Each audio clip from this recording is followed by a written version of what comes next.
Let's go now to Clifton Springs. It's a little town just outside of Geelong in Victoria, where parents from a local government-run primary school are rallying against the introduction of gender-neutral toilet blocks at the school. Now, the issue's caused so much concern locally that some parents have removed their kids from the school. Joining me now, one of those parents, Chelsea Hogan, and Federal Shadow Education Minister Sarah Henderson. Well, ladies, welcome to you. Chelsea, I'm going to start with you. I know your neck of the woods. My mum's not far from you in another little town, and I know that it's a really tight-knit community. You've been threatened by the Education Department with criminal action for speaking out on this issue.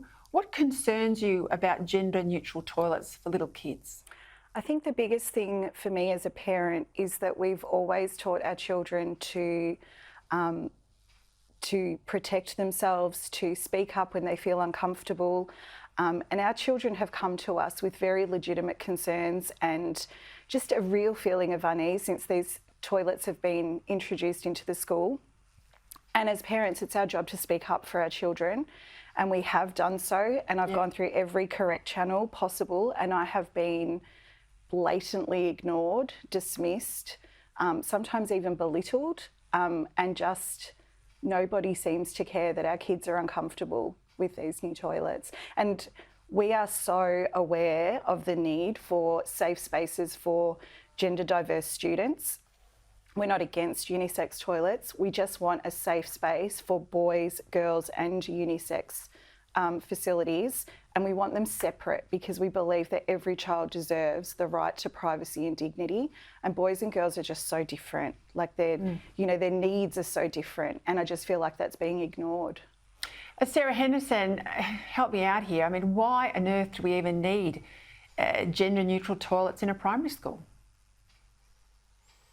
Well, Peta, good evening and great to join you. And as we saw from the rally at Clifton Springs, many parents are concerned about this issue. And as Chelsea has said, no one is objecting to a unisex toilet, but at Clifton Springs Primary School, boys and girls are being forced to share the same bathroom facilities. And with boys and girls particularly, going through puberty and all the challenges that involves, this is very compromising for their dignity, for their privacy. Some children are actually not going to the toilet. And so I'm outraged that the Department of Education has threatened both Chelsea and another mum, Jessica, with criminal charges for stalking as a result of distributing a flyer about this rally. It is absolutely outrageous. I've called on the Education Minister to withdraw these threats from his department, to apologise and to reinstate separate boys and girls facilities at this school, and so far we have heard nothing, and it's absolutely not good enough, Peter. What sort of consultation did mums and dads get about this? None. None at all? None. Apparently it went out in a newsletter about 2 years ago that there would be new toilets, there would be unisex toilets, and we were assured that they would still be separate boys and girls toilets. There's even a plan of what the toilets were going to be like, and they've turned out nothing like that. So we feel very misled and very lied to. And I don't know why they're doing this, and I don't know why there's been so much secrecy around it. And what do people of Clifton Springs and Drysdale think about it? It's so divided because there are so many people who, like us, passionately loved our primary school. It was such a welcoming, beautiful community. This has caused so much division amongst all of us because you've got parents with true, genuine concerns, and then you've got parents that just don't realise that there are problems with this. Yep. So it's caused so much division. I'm going to go as far and I've got to say this. hate. I mean, it's a brutal reality nowadays. I mean, you get little girls in grade 6 getting a period. It's not something that happens when they're in secondary school anymore. And I mean, it's challenging enough for a child, but to manage that in grade 6, even grade 5, sharing a toilet with boys, pretty tough. Really tough. And not only that, you've got 5-year-old little girls and boys who are now sharing a space with grade 6 boys and girls. And to me, there's a real risk there. There's a lot of children that have trauma backgrounds.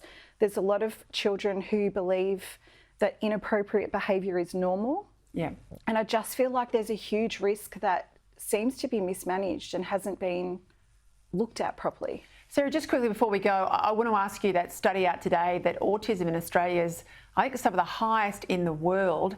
There is an argument from a child psychologist, I think he's certainly a medico, that this relates to the NDIS, that there's a financial incentive to get your child on the NDIS if they've got some level of learning difficulty. What do you say to the reports? Well, Peter, parents deserve a transparency about the NDIS, and so far under this government, Bill Shorten has not done this. He promised that the NDIS would be sustainable. He promised that he would manage the growth of the NDIS, but now he's keeping secret a report into the NDIS. And frankly, parents deserve much better from this government, including assurances that the now minister gave before the last election. The government has been playing politics with the NDIS for far too long, and it is about time that the minister came clean, particularly with NDIS participants.